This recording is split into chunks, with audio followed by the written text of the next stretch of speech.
Now it's time to cut the binding channels for the top and the back. I use a tool called a Grommet, which has a cutting blade that I can adjust the depth of cut with. And it rides along the sides or the top and the back of the instrument, depending on whether I'm cutting the top part of the ledge or the depth or height of the binding along the sides. And I've started the cut here all the way around the top of the instrument, and I'm using the side of the Grommet that is curved to cut for the waist areas, because they have a reverse curve in them, and so you have to have a curved edge to do that. And you see me adjusting the tool for the waist.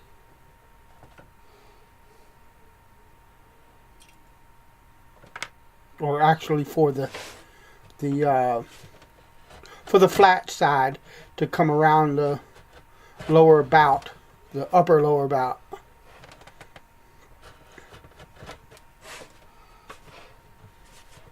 And it's just a pull or push tool depending on which way the blade is facing.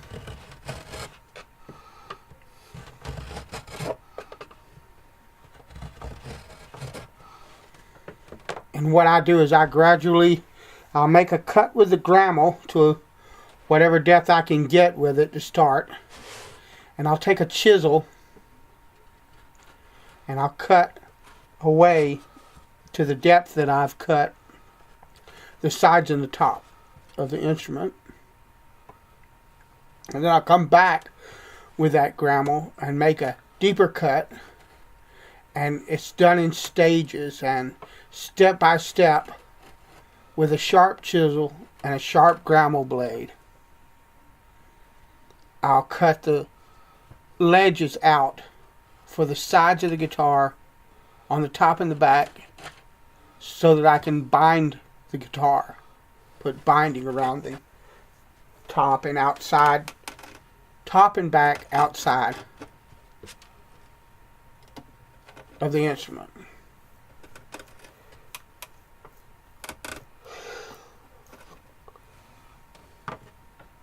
It's a kind of a slow, now you see me, I'm making a bit deeper cut.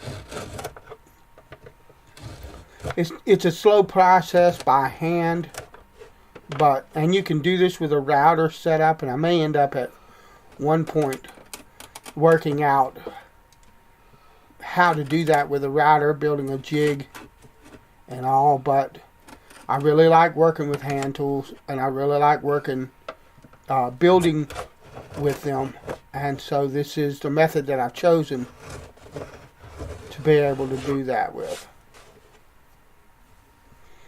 And it's just a repetitive process.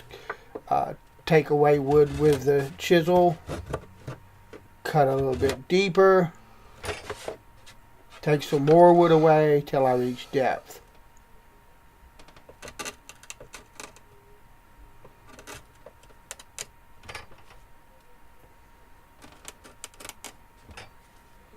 And coming on around the body, you can see the binding ledge that I've cut on the part of the guitar that's facing you.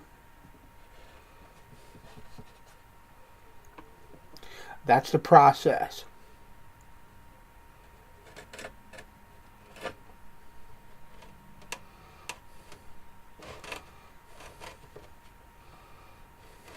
Cutting toward the waist here.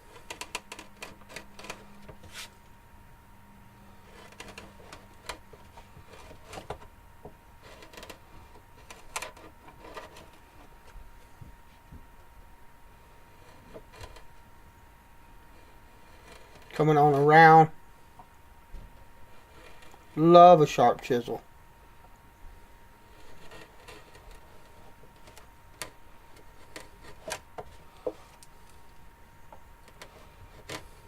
And you see the binding ledge cut. Now, I would do the same thing on the back. However, the back, I lost the footage somehow. I don't know how, but I lost the footage of cutting the ledge for the back, but it was done the exact same way it was done on the front. And so now I'm going to start binding, and I'll start with binding the back. And it's just put some binding glue on and taper down as tight as I can get it all the way around the instrument. And the tape can be kind of fiddly. You'll see here it curled up on itself and stuck to itself, and I can't get it straightened out, so toss it and grab another piece. I've got pieces of tape stuck all over the place, on the walls, on the shelf above me, on the walls beside me, so that I can just reach around and grab little strips of tape.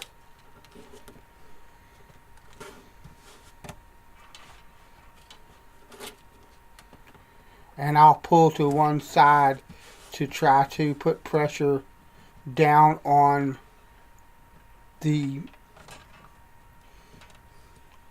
closer side of the curve. I don't know if I'm explaining it right.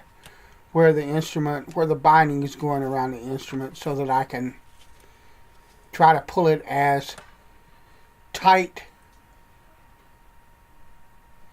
to the binding ledge as possible, so I don't get any gaps.